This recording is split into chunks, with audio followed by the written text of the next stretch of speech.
It looked like somebody was bent over and had their head in the window of the deer blind. It either heard me or smelt me, and he pulled his head out of the tent and stood straight up, and that shocked me.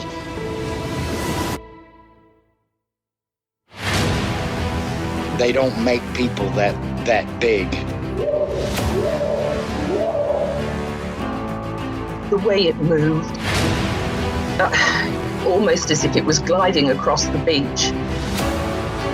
I've never seen anything move like that in my life. They were screaming at each other in gibberish. It sounded like a language, and they were chuntering away back and forwards, back and forwards, back and forwards. I know what a bear looks like, and there is no way on this planet that what I saw were bears.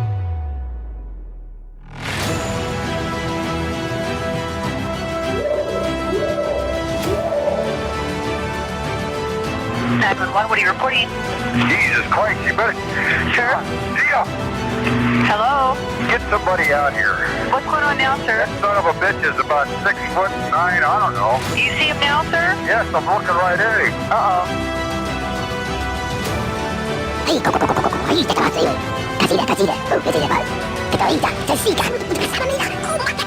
get away from that. Don't touch that.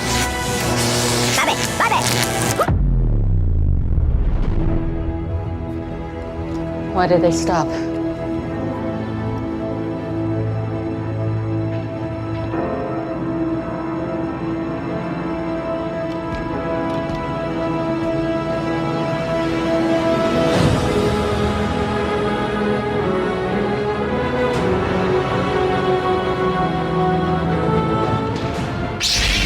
Hey, this is Kason from East Tennessee.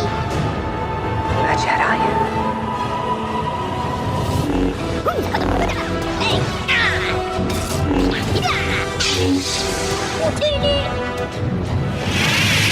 And you're listening to Sasquatch Chronicles.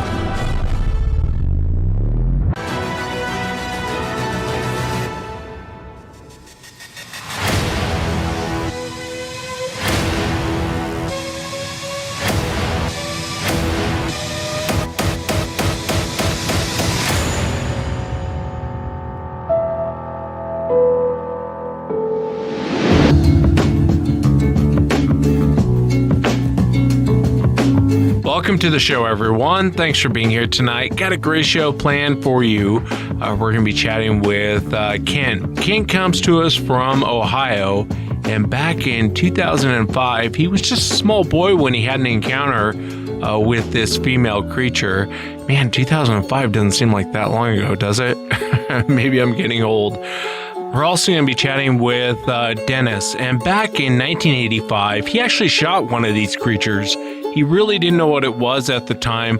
I'll let Dennis kind of go into it. If you've had an encounter and you'd like to be on the show, shoot me an email. My email address is wes@sasquatchchronicles.com. And if you get a chance to go to sasquatchchronicles.com, you can become a member and get additional shows. Let's jump into it tonight. I want to welcome Kent to the show. Kent, thanks for coming on. No problem. Thanks for having me. Yeah, man. Thank you again. And I know we're going back to 2005. You were on your family's property out there in Ohio. Take us back to that moment. Kind of what were you doing and what happened? Yeah, so our family had a property that was down in southeast Ohio, not too far from like West Virginia. Very rural area, way out there. And the property was about 127 acres. The house that we were living on was in the front of the property, about a quarter mile into the woods from the road. And where I had the encounter was actually on the back of our property, where there was a creek that came through.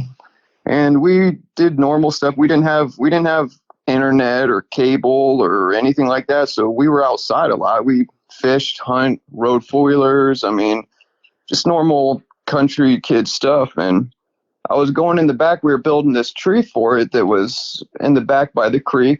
And on the farther end of the creek, there was a large hill, and we were building the fort into the hill, kind of like a platform.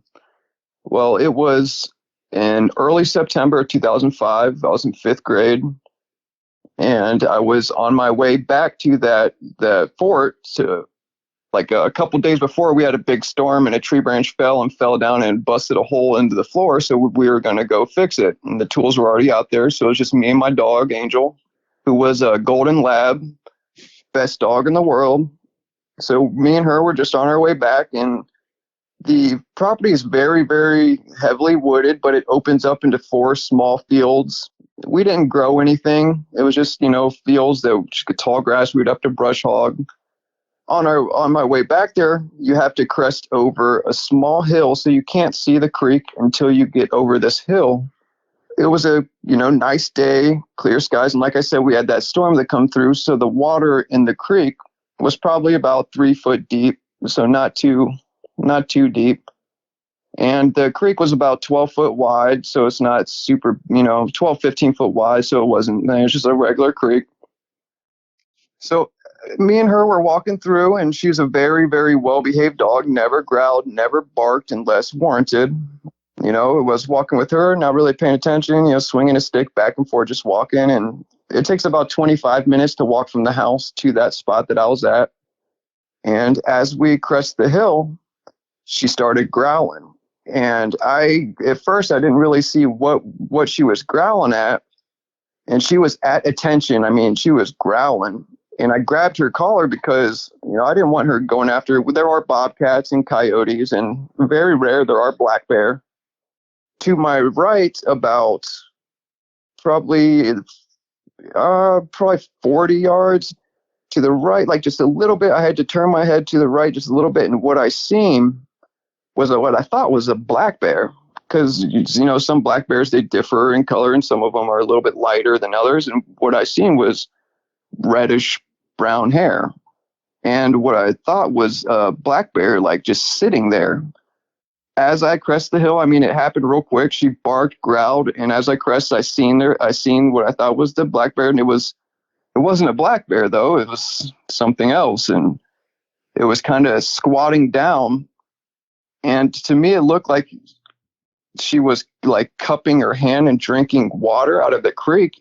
And she turned around real fast, and as she turned and stood up in the same motion, but she didn't turn her neck first. Like she turned her, like the whole body turned. There wasn't much of a neck. She stood up, and I'm saying a she because I did see breasts. And like I said, I was in 5th grade, so they were the first breasts I ever seen. And it was about 6'6", 6'7". Long reddish hair on the top. The top of the head the hair was probably around, 5 to 6 inches up on the top. But then there wasn't much hair on the chest area. And then right around above the waist is where the hair started to get a little more thicker. And the hair around the waist and the arm that came off the arms were maybe 3 to 4 inches. And wispy hair. And some of it was kind of like matted up a little bit. And I could see the face too, and the face didn't have much hair at all around where a man would have a beard. There wasn't much except for like men will have like a chin strap beard. There was kind of almost like a chin strap beard almost, but very thin. And I could see like a regular, like a kind of like a human, like a hooded nose that was a little bit flattened, maybe like 3 inches wide or so. I couldn't really see ears. The hair kind of covered that area. I could see the eyes. The eyes were sunken back maybe 2 to 3 inches, but they weren't. I listened to a couple of your shows, and some of them described like 50-cent pieces as eyes, but they weren't really round. They almost, to me, the only thing I can really like compare it to is like Japanese people's eyes, kind of almond shaped. I couldn't tell if the eyes were colored, if they were green or brown or whatever, but I could see the whites around the eyes. As she stood up, I thought I was going to die. I heard kind of stories a little bit from, I told you before when we were talking before, there's an older gentleman that lived on the property. And he was in his 70s when I was younger. And his grandmother actually was full 100% Iroquois Indian. He would tell us stories. And I talked to you the other day and I said I couldn't remember what he would call them. Well, he called them Yahoos. And I don't know if you've ever heard, them. To me, Yahoos were, that people that weren't very smart. And, but that's what he would call them, were Yahoos. And he said, watch out when you're little, they'll come and steal children away and eat them. And, the regular boogeyman type stories. But, obviously I thought they were just stories. And so back to like what I was saying, sorry, it's a little jumbled. So when she's turned around, we kind of locked eyes, and that's when I kind of took in all the information and tried to retain as much as I could. But I thought that this thing was it could have got to me so fast, and it could have ripped my arms off and beat me with them if they wanted to. I was still holding my dog, and she was still going crazy. She looked at me, looked back at my dog, looked back at me, and she kind of, what I could only assume was smiled. Like I didn't see all the teeth. I could only see she had a huge mouth too. The mouth was, she could have bit my arm in half if she wanted. And the mouth did not look it didn't look right. The mouth looked bigger than what the head should have had. And she, like what I said, she could only assume, what I could only assume was smiling. And she turned around and planted both feet and jumped across, like I said, 12 to 15 foot and made it across. And where we built that fort, it's a very steep hill. And how I told you before, she grabbed onto the trees and she was running up the hill and grabbing trees left hand, right hand, left, and hoisting herself up. And as she was hoisting, I could hear like grunting, like if we were trying to get up that hill and we were like and that's kind of what I could hear. And the whole encounter was maybe a minute long from the point that she turned around, we locked eyes, and she was up that hill and gone. I couldn't believe the athleticism for something like that size to be able to just up and gone, to be able to carry that much body weight and to be able to just run and go straight up that hill so fast. Yeah, I want to come back and ask you about the old man that lived on the property. Two questions. How far away from you was this thing? And when you were looking at it, you were looking at the face of this thing. Was it more man-like? Was it more like an animal? What kind of a box would you put it in? The face was very, it was almost like you almost took almost like a Native American-ish woman's face with a little more hair, but the body did not look human. The body, it was obviously bigger, more muscular. She had boobs. I could see the nipples. I don't remember looking for a belly button or anything, but the chest was very, very bare, maybe just a little tiny bits of hair there. But the chest was very bare. The arms hung down close to her knees, and I could tell the legs just didn't look right. The legs looked a little bit shorter than the upper body. The upper body looked longer than the legs. But I could see the muscles through the skin. Through the hair, and the skin was grayish, kind of darker gray. The face was, it still blows my mind today. And this is, 15 years later. Yeah, I appreciate you describing that, kind of going into detail. At the point that she took off, how far away from you is she? I think maybe at the most 40 yards. Right when you crest that hill, like I said, it's about 40 yards down, and then the creek, and then right across the creek, there's maybe 30 feet of kind of flat, and then it goes real steep. Yeah, it almost makes me wonder if you ran into like a younger, kind of a juvenile. I realize she's huge compared to you. I mean, 6.5, 7 feet tall is big, but her behavior and then that weird little smile as she took off and she left. I mean, she obviously wasn't looking for a fight. She just wanted to leave, and you would think a normal predator's behavior would be, oh, there's, I have a dog and a human to choose from now. And that really wasn't the case. She left. Yeah, she didn't because I told you, I listened to a couple of years before, and some of them would growl or scream or yell, and she didn't do any of that. To me, she didn't show like any sign of aggression. And like I said before, I listened to a couple of them, and these people were talking about their encounters with their creatures, and like as 8 to 10 feet tall, and she was nowhere near that size. She was, like I said, maybe 6'6", 6'7". And I was a tall kid. I'm a tall kid, and even back then I was tall. And I was probably 5 foot something, and she wasn't, like maybe a 1.5 feet taller than me. Yeah, and I want to ask you, you kind of brought it up with this old man that was on the property. So your family buys this huge piece of property out there in Ohio, and there's an old man on the property. Explain to me who this old man was.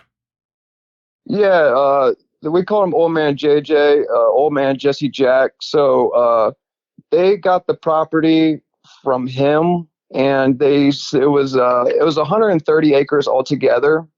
But we bought it, and then he was a family friend, and somehow my step grandfather knew him. I didn't know the whole story of how they got the property, because the property's been around before I was born. And they got the property from him, and he grew up around this area of Southeast Ohio. And he's been on that property since he was a kid. And they got the property from him, and it was 130 acres altogether. But he stayed on the 3 acres in the house that he pretty much grew up in. And there was a barn back there as well, and he had a garden and everything. But he would tell us stories when we were kids about the Yahoos, and he also called them Genesqua, which I didn't know really what that meant until I looked it up recently. I talked to my cousin, and he recounts more because he spent more time down there than I did. And I called him like the day after me and you spoke for the first time, and just kind of asked him about it. And he remembered, like he said that, yeah, Old Man JJ would call him Yahoos or Genesqua. Yeah, the Genosqua. That's a term I haven't heard in a while. I feel like Obi-Wan Kenobi. That's a name I've not heard in a long, long time. But I know there's a lot of tribes out there that call it Genosqua. And Yahoo is a term for these things, kind of a term that was used a couple hundred years ago with regard to these creatures. So interesting that he uses that type of verbiage on this property. Did anyone else ever see the creature?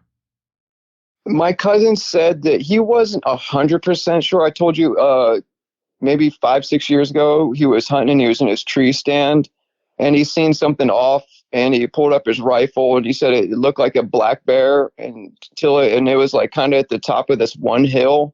And he said it looked like a black bear until it stood up and walked down the other side of the hill. And he said he got out of his tree stand immediately and like hopped on his 4-wheeler and then went that way, but he couldn't find anything. And that's the same cousin I just spoke to the other day. Yeah, I was curious if anyone else had seen the creature. Can I ask you, after your encounter, did you tell anyone? I mean, did you go home and tell your folks, like, hey, I ran into some weird creature out there? I realize you're young. Immediately, I ran straight home, and I was a fast kid too. And I made it home. I've never ran that fast, probably ever since. I got home and told him, yeah, I saw Yahoo. I saw Yahoo. I saw what Jesse was talking about. I seen it. And obviously, my family is, I'm 11 years old, and they're like, yeah, whatever, it's in your imagination. You seen something. You seen a black bear. It's not what you seen. Those things aren't real. So I mean, and they still tease me about it to this day. But I mean, I still believe what I seen was exactly what I seen. I don't believe that it was, figment of my imagination, because I didn't have any like I said, we didn't have internet, we didn't have cable. So I had the only reference that I had of Sasquatch was from the Disney movie, A Goofy Movie. when Goofy's taking his son to college, and then they stop at the rest stop and they run into the Sasquatch at the rest stop, and it was a cartoon. I mean, but I had no other reference to what what I seen. Yeah, it really is an amazing account, Kent. And you got such a good look at this creature at a very close distance. And I ask everyone on the show, and there's no wrong answer because no one knows, but what do you think Sasquatch is? I believe maybe it's, like an old world creature, something that's been around for a long, long time. And, I mean, obviously because the Native Americans have tales of them, and they go back so long. And I don't believe that it's a spiritual or metaphysical or interdimensional. I don't believe any of that. I believe that this is a physical creature that, lives, breathes, and bleeds. I believe that, it's been around for a long time, and it'll probably be around for even longer. I mean, if it's people haven't got, there's haven't bodies recovered or anything like that. So, I mean, they're very smart and very well at keeping hidden. Yeah, and I think that's a fair answer. Have you actually been back to the area where you had this sighting? Yeah, I last time I was there was maybe close, like almost 10 years ago, because like after I graduated high school, I kind of left Ohio, and I haven't really been back to that property since I was in high school. If you had the opportunity to see another one, would you want to see another one of these creatures? As long as it's not aggressive and it's a little bit farther than from last time I seen it, maybe in a place I could be protected. But of course, yeah, I would love to see it just to, just make that the concrete of what I see and make it, 100% concrete. But I don't want to be alone when I see it. I want someone else to be there with me so they can see it too. Yeah, I get where you're coming from. I really appreciate you coming forward and sharing what happened to you, Kent, back in 2005 out there in Ohio. It's a fascinating account, and thank you so much for coming on, man. Yeah, I appreciate it. It's it's good to talk to someone that doesn't tease you or judge you, or it's a safe space, because I did a little research and made sure that that this would be a place I would feel comfortable speaking with, and that you guys seem like the real deal, like you guys actually care about people's encounters and you want to hear them out. Appreciate the time.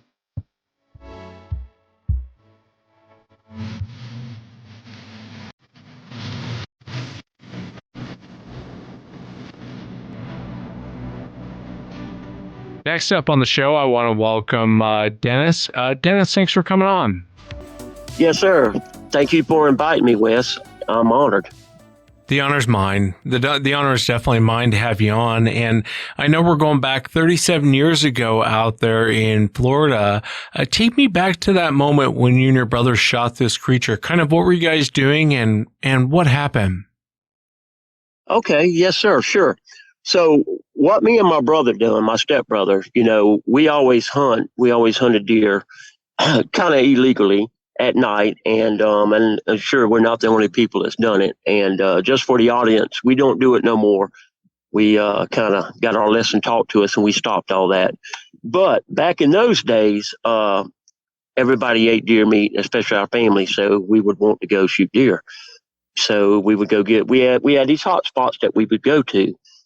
And I was, at the time, I was born and raised down there in Okeechobee, Florida. And I now reside in Alabama, Montgomery, Alabama. But during this time, I was in Okeechobee. We lived in Platts Bluff. And we had this little road that came from Platts Bluff that went down. And this little road, Wes, was you ever seen the roads like in a pasture where it has the grass in the middle and then the tire tracks on the side where it's been traveled so much? And it's got potholes in it, and it's bumpy, and it's just an old little cut-through road like in a pasture. This is how that road was. And it was less than a quarter of a mile long. And then it would get to a gate. And then when you got to that gate, you went through it and took a right, and you was on pavement. And when you was on pavement, you would go down a quarter of a mile and hit a highway called 98 that went into Bassinger. If you took a left and went up there a few hundred yards, there's a road to the right, a 700A, that would lead you to the prairie. What led up to me telling you this event was you had an episode 8:30 that I listened to, and there was a guy on there named James, and he was from Okeechobee, and he said he had an encounter in Fort Drum, and he also had one on the prairie. And this is what got me back to realizing it. And I just want to go ahead and say this if I can, Wes. It was you and your show, and you're just an awesome, amazing guy. And there's not enough words to tell you how much, thank you how much for what you've done to help, people like me and all these other guests and all these other people that's had these encounters that don't know how to come forward, that don't know how to discuss them without being ridiculed or kicked or, somebody saying something to you or laughing at you. And you've done what you've done with your show and where you've got. And it's all, I just want to tell you thank you. And it's all because of Sasquatch Chronicles is where I am today coming to you with this. Because of that episode, in episode 873, you had a gentleman on there named Mr. David, and may he rest in peace. He said that, he thought he shot a man in that episode. And at the end, he was talking about, he had talked to a woman and realized, he wanted to hear from somebody that, he wanted to make sure that it wasn't a man he shot, that it was a creature. And she assured him. But he said at the end of that show, he said, is there anybody that can come forward? Don't be scared and come forward. And it was right then and there, Wes, that I realized I wanted to come and talk to you about this. And it's just because of you and your show and what you've done. That's where I am. And I wanted to tell you that before we went any further, because you needed to know that. It's embarrassing. I appreciate the kind words. Thank you very much for saying that. Yes, sir. Yes, sir. You're welcome. So anyways, where this incident took place and where that prairie is maybe 5 or 6 miles. But this little back road was on the back side of a ranch coming off of Highway 98 out there. West, there's a lot of ranches there. There's a lot of woods, we're talking thousands and thousands of acres. There's a bass ranch over there. There's some Goolsby ranches over there. People from that area know what I'm talking about. And this particular area backed up to some of these ranches.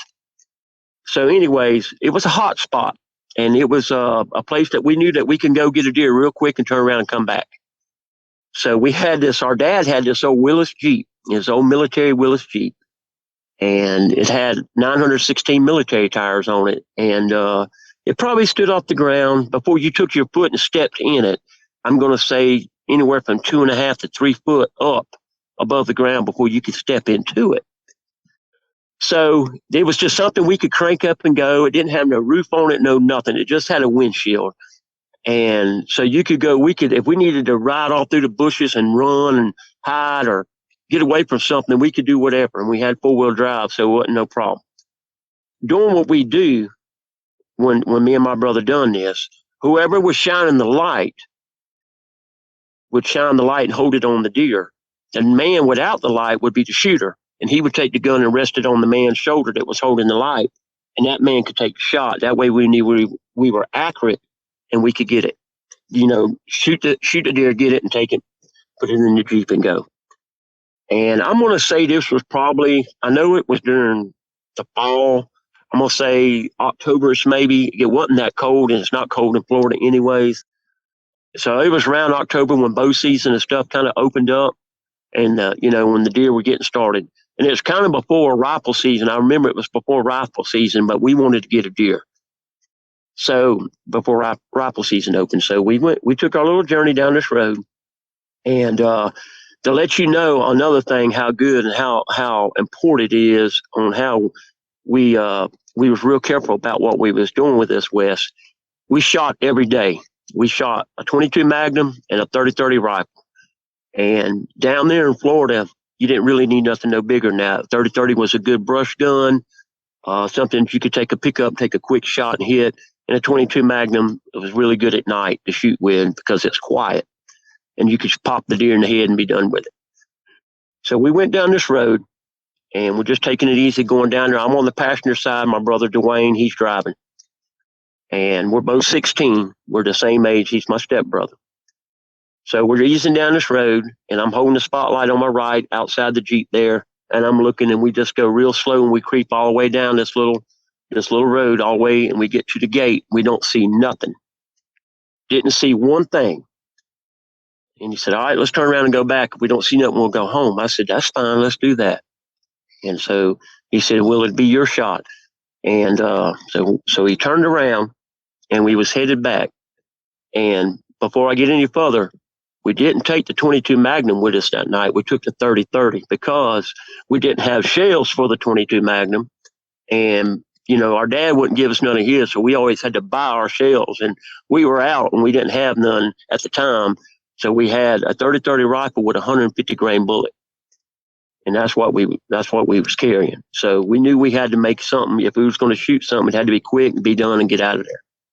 So we turned around, come back, and he's easing down this road. He's shining.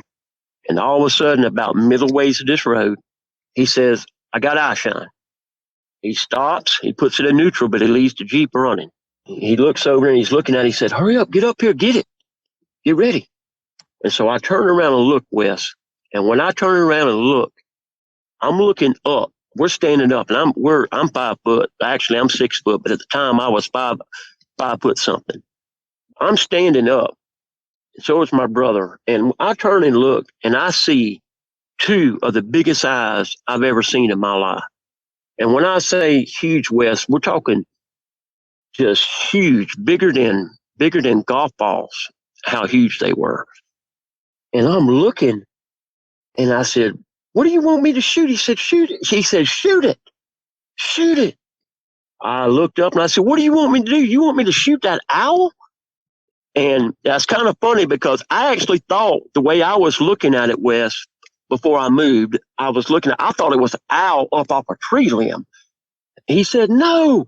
He said, no, quit playing around. I said, well, I'm not playing around. I said, what do you want me to do? He said, shoot it.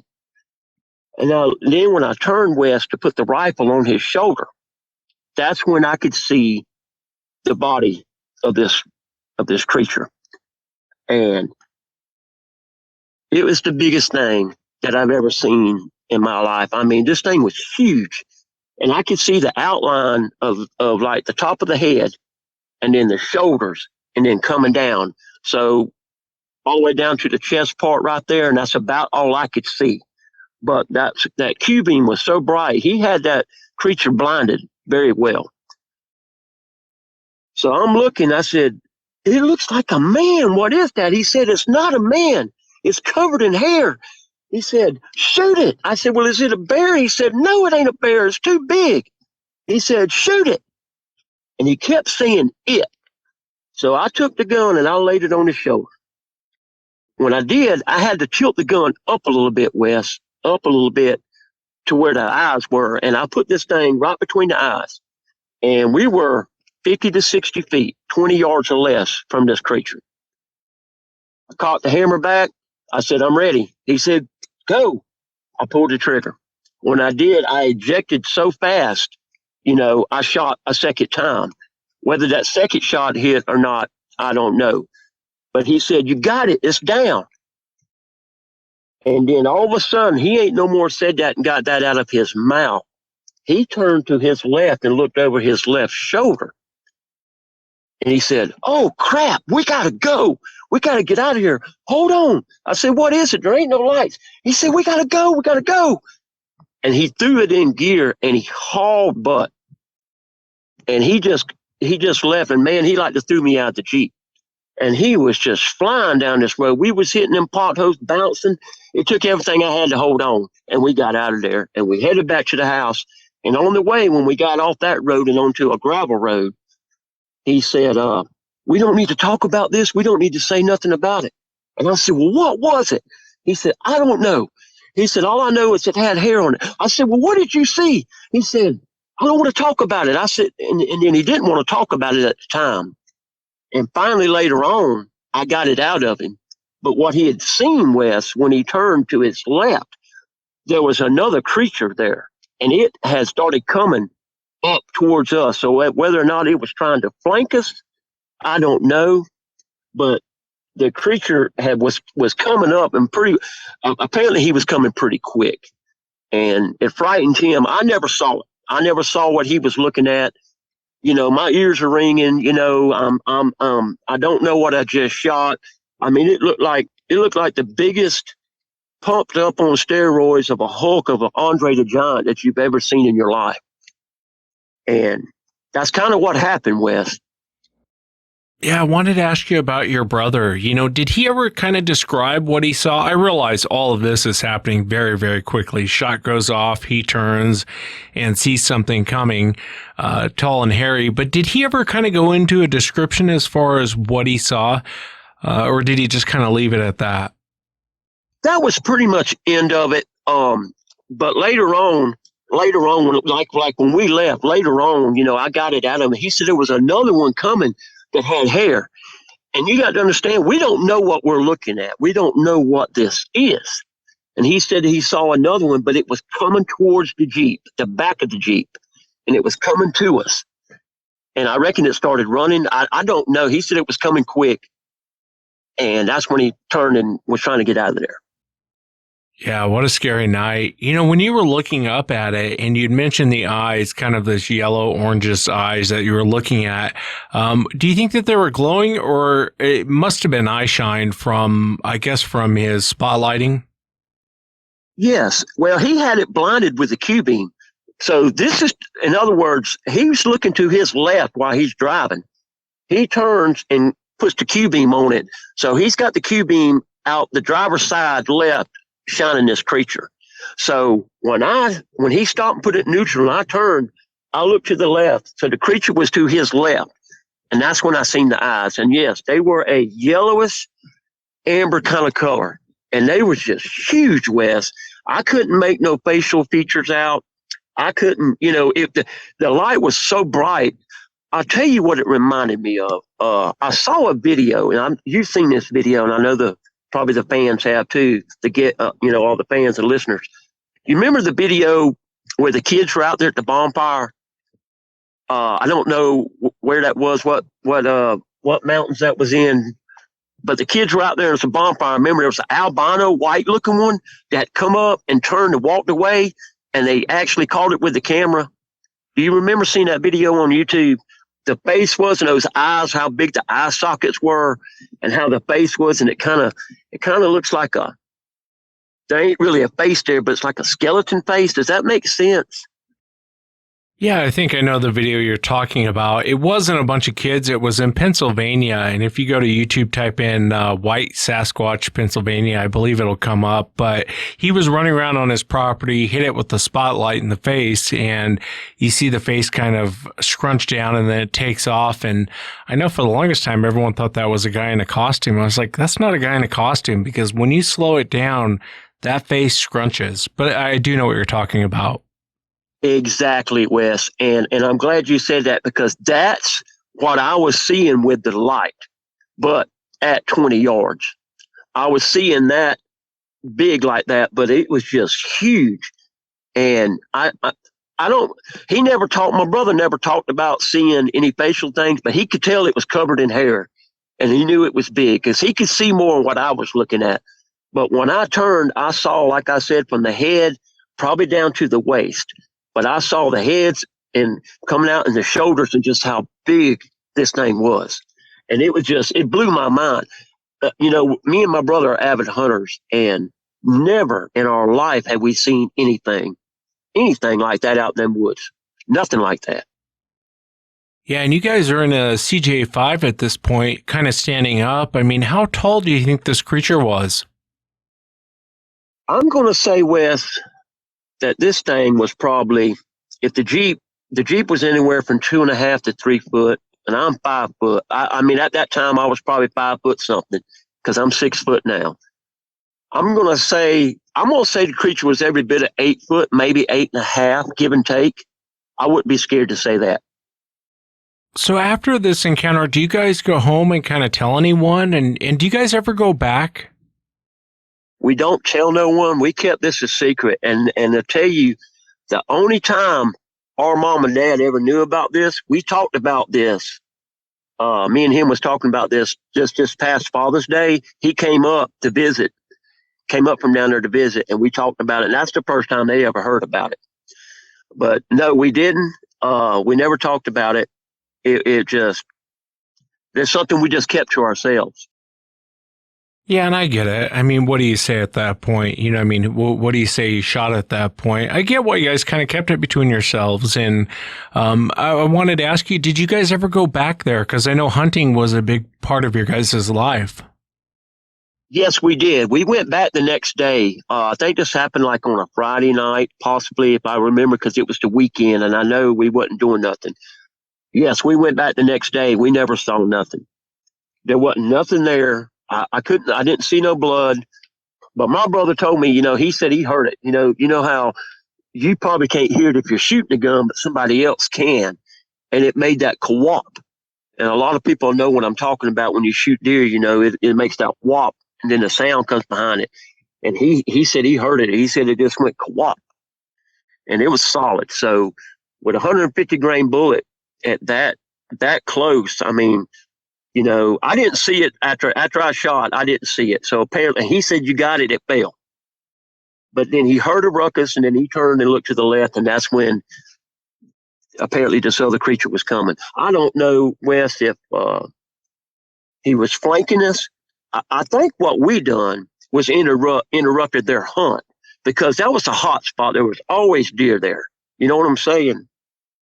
Yeah, it sounds like you got a headshot. I mean, no noise afterwards, and that other one coming, I think you guys are probably in big trouble if you didn't take off. A lot of times when people have these sort of encounters on their property and they shoot one, they have problems afterwards. These things have some sort of, weird revenge streak. But in this situation, nothing ever happened afterwards. No, nothing ever else, because this property, like I said, it was a back of a ranch. And this road that just went down it, was just like a little private road that people that lived out there could go down it if they wanted to cut across to Highway 98. And we never, we continued to hunt, but nothing around there. We never saw nothing else around there, never heard nothing around there. We never had anything come up by our house or nothing, Wes, anything. Yeah, and I know you were just kind of a dumb kid at this point. We were all that age. We were all dumb kids at that point. And, you're looking at this thing, and I realize your brother's saying, shoot it, shoot it, shoot it. And I'm all for killing one. So there's no, not feeling, a tug at my heartstrings at this moment. So I'm not feeling terrible that you shot it. Well, my point is, did you get caught up in the moment? Why shoot it at that point if it's not really being aggressive? Yes. Well, here's the thing. Yes, I was caught up in it because it scared him so bad. His voice, shoot it. And I was caught up in it. I was like, and I was thinking in my mind, I said, well, it's covered in hair and it's looking at us. And he's saying, shoot it. And my brother's just saying, shoot it. And yes, Wes, I was caught up in it. I just turned and I put it on it and I shot. Yeah, I understand. And 37 years later, would you do anything different? I've thought about that a lot, Wes. And at that point in time, me and my brother were very competitive with each other. We were always trying to outshoot each other. If you missed that deer, who shot this deer, how many deer did you get? We was always competing against each other, with shooting and all this. And I'm going to say at that time, I don't think I would have changed nothing, because I believe it was scaring. When it scared him, it was scaring me. I reckon it was just, there was so much adrenaline in my body. You know what I'm saying, Wes? It's just so much adrenaline pumping, going at this time when you're seeing this and doing this, and you're not realizing what you're looking at. And in my mind, I'm thinking, big, hairy, what? Well, I mean, could it be a monster? I mean, could it be what could it be? If we didn't have to go, Wes, we would have got out and walked over there. I promise you that. If we would have stayed without having to hurry up and go, we would have walked over there and seen what it was. I believe you. I think you guys probably would have. After all these years, and I know at the time you didn't really know what you were shooting, but now that you've had time to think about it, has it affected you at all over the years? It has, in a way, because at the time I didn't know that I was looking at a Bigfoot. And at the time, this is what's important about your show, Wes, that this leads up to. I think it was the episode of Siege of Hanabi or Hanobi, however they say that I saw that the guy explained the eye shine. And when he explained that, it all started coming to me. After I realized, after I started putting everything together, after listening to some more of your episodes and putting everything together, I finally realized what I've done and what has happened and what we've seen and what we did. It bothered me. It did bother me. I'm not going to lie. It bothered me for a long time because I didn't really know what it was. But I took my brother's word that it wasn't a man because there wasn't nothing there. So if it would have been a man, it would have been laying there. Do you know what I'm saying? But there was nothing there. And how can you shoot something like that and it hit and it not be there? Yeah, it makes you wonder. I know the episode you're talking about with the siege, the brothers told me that they shot one and it dropped and the rest of them came out and grabbed it and dragged it off. And I do think that goes on with these creatures. I want to ask you about this picture you sent me, and I'll post it underneath this episode so everyone can take a look at it. Before we get into all of that, let me ask you, and I ask everyone, Dennis, what do you think Sasquatch is? What's kind of your opinion? Yes, sir. And I knew you were going to ask this question, and I tried to prepare myself for it. And I believe they're flesh and blood. I know. I saw one. I'm a believer. I seen it. I think they're going to be a being, some kind of a being, Wes, because I've heard people say that, they have a language. I've heard people say that they have a religion and they do this and they do that. I mean, I've heard several different things. But I believe there's some kind of a being because they're so intelligent. They're so smart. We don't know what they're capable of doing. But I'm going to say, I think there's some kind of an ancient being of some kind of a people because apparently they have some kind of human DNA in them. That's where I am with that. Father, as far as just an animal, I don't think so. I don't think that's going to be the case. I think they're going to be some kind of a lost tribe of some kind of being or something that's capable of doing something that I don't think we're ready to find out. That's how I'm going to answer that question, Wes. Yeah, well, I appreciate your feedback. You definitely could be right. You could be right. There's something very strange about them. Tell me about this picture. And again, I'll post the picture underneath this episode. It looks like a game cam picture. Definitely looks like there's a creature there in the corner, and it looks like the eyes are kind of lit up a little reddish. Tell me about this game cam picture. How did you come about it? Well, my brother, he has his own business down there. He started Kissimmee hunting fish, Kissimmee River hunting fish. And he's a guide, and he does a lot of he takes people out hog hunting, gator hunting, fishing, and stuff like that. Big time on the hog hunting though, because you can do that all year round.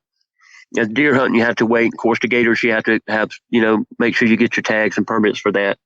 He set up his cameras, and he got this picture, and he told me about it. Because me and him got to talking about it because I had told him that I was probably going to try to contact you, and there was a very good possibility that I might be going on the show, to tell him about what happened when we were 16. And he said, well, look, I got a picture I want to show you. I said, okay. He said, we got this on our game cam. And he said, I've seen them. I know they're there. I said, okay, well, we both know they're real. He said, yes. He said, but he said, I know when they're around. He said, because my hogs have come out. And he said, when they come out to feed, hogs are real skittish anyways, especially wild feral hogs. You have to be real careful and slow and easy around, when you're hunting. When these hogs come out, if they come out and they're just taking their time and they feed slow, and they're hanging around and they're comfortable, he knows it's okay. But when these hogs come out and they're jumping and they're looking and they're running and they're trying to run back in the woods and then running back out and moving, he said he knows that's when the creatures are around. So he sent me that picture and how he got, I reckon it was just the luck of the draw how he got it. But that was on one of his game cams on one of the places he has leased. Yeah, and like I said, I'll post a picture, and it's a cool picture. I'll definitely throw it underneath this episode if people want to check it out. God, I'd love to chat with your brother. I wanted to ask you, in that area where you grew up and you shot this creature, did anyone else in the family ever have an encounter? I know you had mentioned your real brother had seen something. Tell us about that, if you would.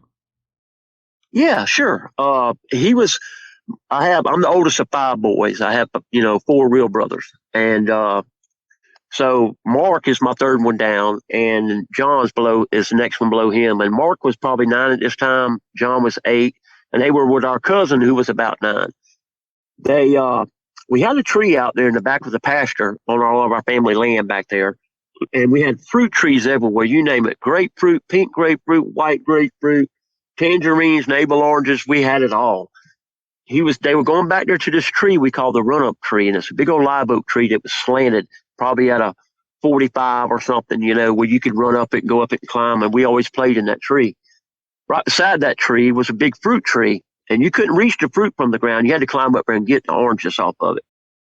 They were going back there to play, and they saw this thing, and they all dove down in the grass. Mark got them to go down in the grass, and they laid there, and they was looking through the grass at this thing, and he was picking the fruit and putting it in his arm.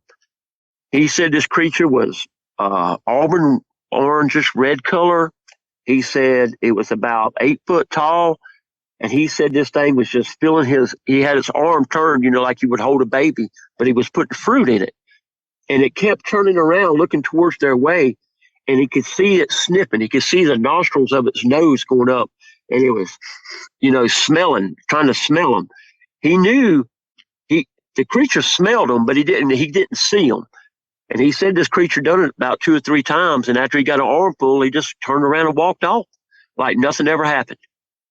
So he saw the creature. He never told me until 2019, and he called me and he said, "Look, I want to tell you something." And he said, "I ain't never talked about this," and he told me, and I just couldn't believe it. I never seen him or heard him around there when I was growing up in there. I moved to Alabama in '89. So, after I grew up and graduated high school, I come here. So I've been here ever since. But he said he's heard them. He's heard them out there making owl calls and vocalizing a little bit. But that's about it. He said he never seen them again. He said he could smell them and hear them, but he never seen them again. It's a really cool account, especially the detail about the oranges, of it stacking the oranges. And because you'll hear a lot of people who claim these things are running around on their property and all their fruit gets wiped out. All the fruit trees just get wiped out in one night. And it's a mystery. And to hear it, how it was kind of collecting the fruit, because I've wondered, do they sit there and eat it? Or are they taking it and leaving? I mean, they must be taking it and leaving it. It's a very cool account. I really appreciate the fact that you would come on and share what happened to you. I know you're nervous but to share, everything that happened to you and then with your family on this property.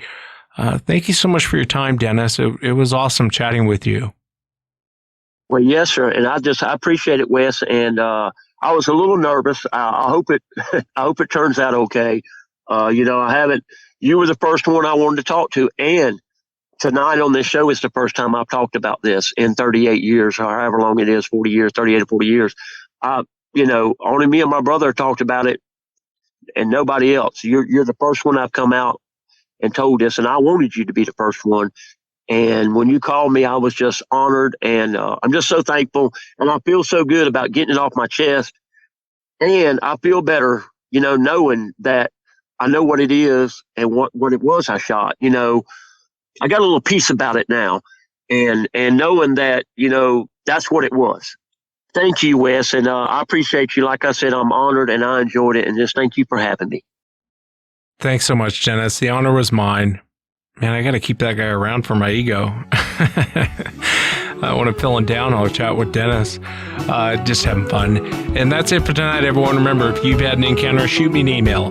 My email address is wes@sasquatchchronicles.com. And if you get a chance, check out sasquatchchronicles.com. You can become a member and get additional shows. Have an awesome week, everyone.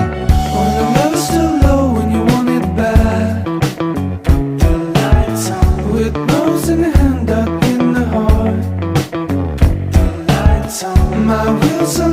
wanna go alone. Put the lights on, baby, you should know that you're gone. Put the lights on, this is my home, place where I own memories of you, dear, until your eyes close at the sky. I'm mesmerized, memories of you, dear. I saw a moon as a human and right there.